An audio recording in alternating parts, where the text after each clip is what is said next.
मैं तो दे दी है बाल मयाने।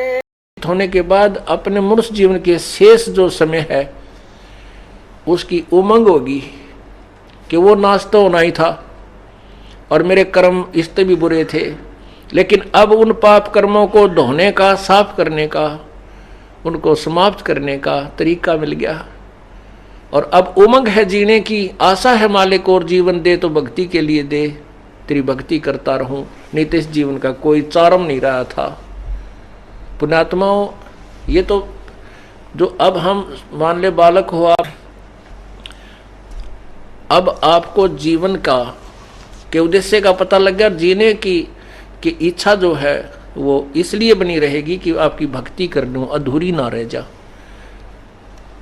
अब आपको एक न्यारी उमंग बनेगी जीने की, नहीं तो ये डरे ढोरे थे पशु जैसे, धंधे करे पड़ के सोगे, तड़के करे दिन में धंधे करे रात में पड़ के सोगे।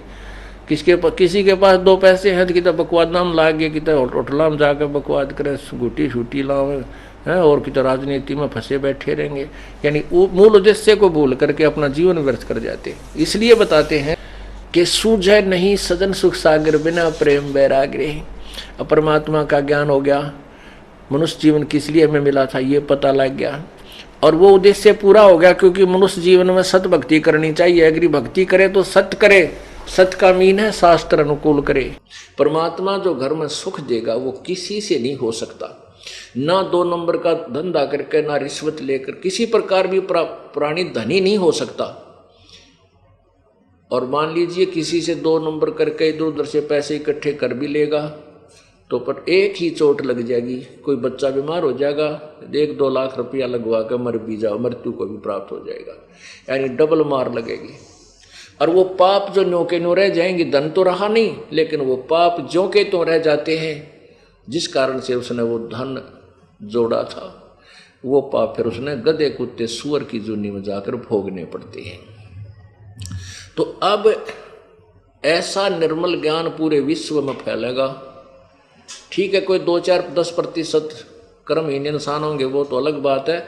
जहाँ 90% इंसान ठीक हो जाएंगे, उन 10% की पार पड़े को नहीं, उनकी नहीं बसावेगी, उन्हें सीधा होना पड़ेगा।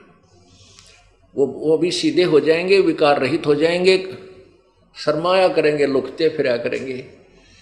अब विचार करना, हमारे जो भक्त हैं मार्ग में अंधा गधा खड़ा, वो ने सोचा कि आन देश ने मेरा निकट इसका लात ठोकूंगा, ये मुझे डिस्टर्ब करने आ रहा है कोई वस्तु।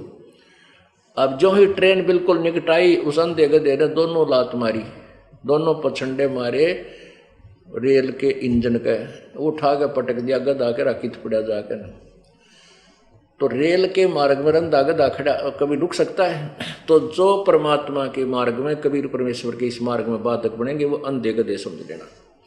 और उनकी वो दुर्गति होगी, आपके सामने दिखा दूंगा। चाहे राजा था चाहे प्रजा, जो भगवान के बारे में और इन भोली भाली आत्मा भक्तों के साथ है अत्याचार किया, 2 साल तक लगभग भगवान का प्रचार बंद करवा दिया। इनके वो दुर्गति होगी, ये समाज देखेगा और याद करेगा। दास बद्दुआ नहीं दे रहा, लेकिन उनके किए हुए कर्मों का प्रतिफल बता रहा हूं, ये होगा। ऐसे बहुत से प्रमाण आ रहे हैं निकाहों के, जो विशेष बकवाद करा करते। एक घर के 2 बच्चे गए थे वहां पर, पेट्रोल ले रहे, उसमें बोतल में पेट्रोल बम बना के फेंके थे, दोनों को अदरक मारा पड़ा है, दोनों को ही, 2 भाई थे। तो ऐसे ऐसे बहुत से प्रमाण हैं जो अब बता रहे हैं भक्त आत्मा जी, सचमुच ये तो जुल्म जिन्होंने किया था उनके आगे आ रही है, ये तो आवेगी। परमात्मा का जो मार्ग है इसको कोई बाधा नहीं कर सकता, और इसमें जो करेगा तो उसको इसका दुष्परिणाम परमात्मा ही देगा, उसका फल उसको भोगना पड़ेगा। अब प्रसंग चल रहा है कि वो परमेश्वर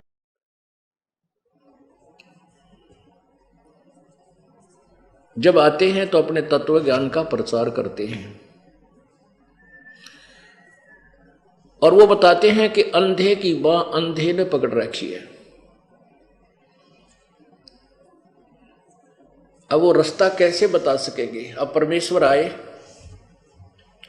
उन्होंने ये सत्य मार्ग बताया, और हम दासों की आंख बना दी, मोतियाबिंद का ऑपरेशन कर दिया, वो जाते हैं, उनको पता होता है कि ये बूंदी बनेगी, के लिख का आऊँगा कुछ याद है को नहीं, और वो घबराहट में कुछ थोड़ा बहुत याद है वो भी भूल जाते हैं, फिर तो वो फेल हो जाते हैं। ऐसे ही जब हम यहाँ संसार छोड़कर चलेंगे, क्योंकि हमने परमात्मा की जैसी सामर्थ्य अनुसार अपनी भक्ति दान धर्म किया हुआ है, तो हमने चिंता नहीं बनेगी, निर्भय होकर जाएंगे और आगे परमात्मा आपको खड़े मिलेंगे, क्योंकि हम धनी के हो गए। हमने आगे स्थान बना लिया, शरीर छोड़ने से पहले हमारा आगे स्थान बन गया। कहाँ बन गया? हमारा गुरुजी हो गए। और गुरुजी संत जो होते हैं वो परमात्मा के नुमाइंदे होते हैं और अपने उस घर में ले जाते हैं जहाँ से वो आए होते हैं। तो आप जब यहाँ से चलोगे, परमात्मा आपको सामने खड़ा मिलेगा, आपका ठिकाना हो गया।